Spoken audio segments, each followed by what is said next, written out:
wrapped up our harvest on October 24th. We did not do as well as we thought.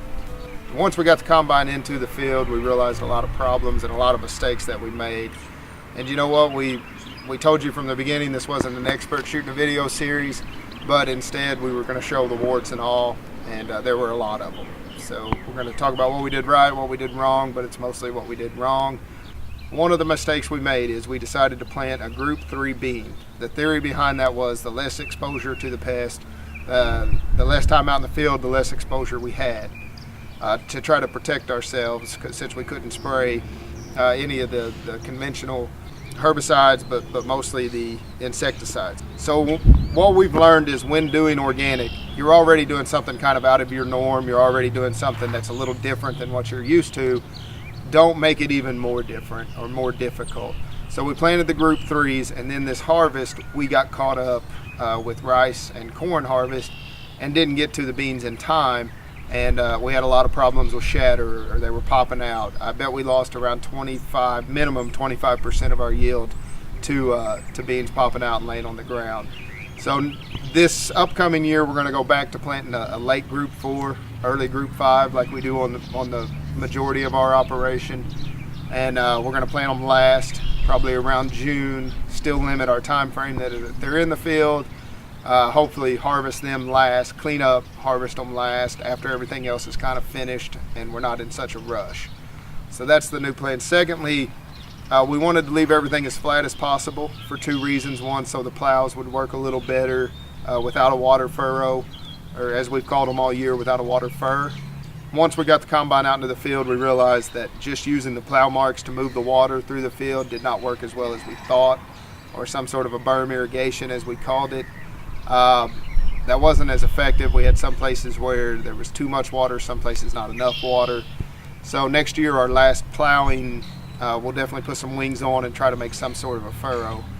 The other thing I'll say on that is we wanted to keep things flat so that we could move right into a cover crop, right into rice production, and almost like a no-till situation, or as close as we could get. The problem with that is we had an extremely wet fall, ended up making giant combine ruts, and now I got to go in there and disc it up and work everything down back to flat again. So just an epic fail on all levels with that idea and thought process. I will say that the plows did work better, I think, since there weren't any water furrows. We were pretty happy with our weed control. We had to bring in choppers at the end of the year, the last round. They did a good job. Weed control was pretty spot on, but overall the yield was way lower than what we wanted and expected. We cut 31 on our poor dirt and 37 bushels to the acre on our better dirt. That being said, we would expect to cut about 45 bushel on our poor dirt and probably 55 to 60 on our better dirt as an average. Obviously not a good year, not a bad year, but just kind of what would be, I guess, a normal year. All in all, I recently found out that polar bears are the only animal that would actually hunt a human being. So my two greatest fears, obviously polar bears now, and second, that I'd get discouraged before I ever really gave the organic agriculture a fair chance. So we're going to move forward with the organic agriculture. We're going to try to stay away from polar bears. We're not going to give up. We're learning. We learned a lot this year. We're going to try a different strategy next year.